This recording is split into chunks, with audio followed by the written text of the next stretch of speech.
Hi friends, అందరికీ వినాయక చవితి శుభాకాంక్షలు. మన వినాయకుడికి ఎంతో ఇష్టమైన మనం 5 వంటకాలైతే ఇప్పుడు మనం చేసుకుందాం. ముందుగా అయితే ఉండ్రాళ్ళు. ఉండ్రాళ్ళు ఎలా చేయాలంటే ముందుగా 2 గంటల ముందు నానబెట్టుకున్న శనగపప్పుని తీసుకొని ఒక హాట్ వాటర్‌లో కొంచెంసేపు ఉడకబెట్టాలి.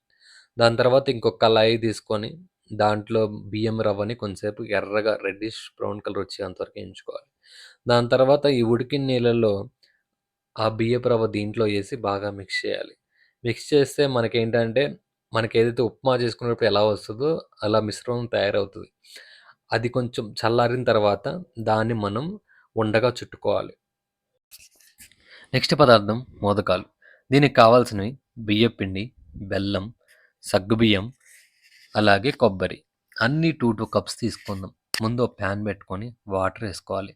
దాని తర్వాత సాల్టు, బెల్లం వేసుకొని కొంచెంసేపు బాయిల్ చేయాలి. దాని తర్వాత మనం ఏదైతే 2 కప్స్ తీసుకున్నామో, అవి బియ్యపు పిండి తీసుకొచ్చి దీంట్లో వేసి కొంచెంసేపు బాయిల్ చేయాలి.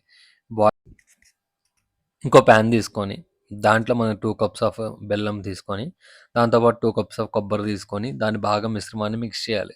ఇది మనం స్టఫింగ్‌కి వాడతాము. ఈ బాగా కొంచెం హీట్ చేస్తే బెల్లం అంతా కరిగి, మనకి కొబ్బరిలో అయితే బాగా మిక్స్ అవుతది. మిక్స్ అయిన తర్వాత దాన్ని కొంచెంసేపు పక్కన పెడితే చల్లారుతుంది.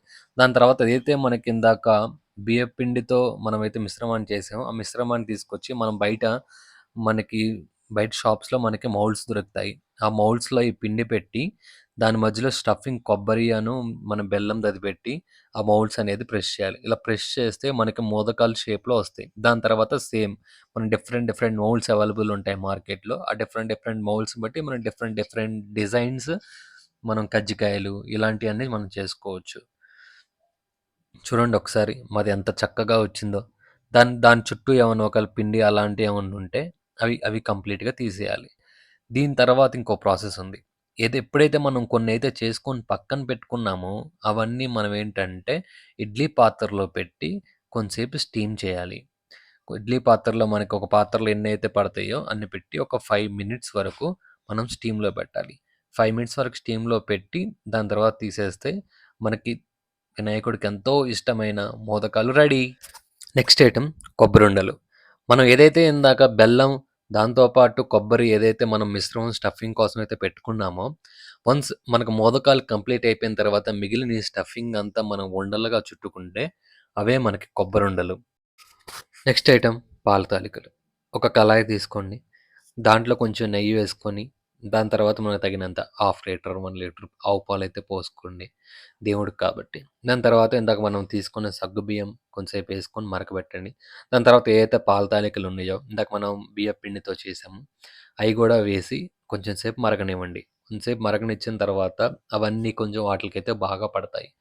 అవన్నీ బాగా పట్టిన తర్వాత ఏదైతే మనకి బెల్లం పాకం ఉంటది.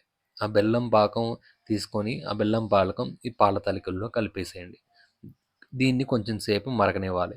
ఈ మరగనిచ్చిన తర్వాత మనకి వినాయకుడికి ఇష్టమైన ఎంతో ఈ వంటకాలన్నీ మనకు రెడీ అయిపోయినాయి. నెక్స్ట్ పూజా కార్యక్రమంలోకి వెళ్ళిపోదాం. మేమైతే ఈ వినాయకుడి కోసం అయితే చిన్న డెకరేషన్ అయితే చేశాము. ఒక ఎనకాల బ్యాక్‌గ్రౌండ్ సెట్ చేసి, దాని తర్వాత మంచి రత్నదీపంలో మంచి వినాయకుడిని తీసుకొచ్చాము.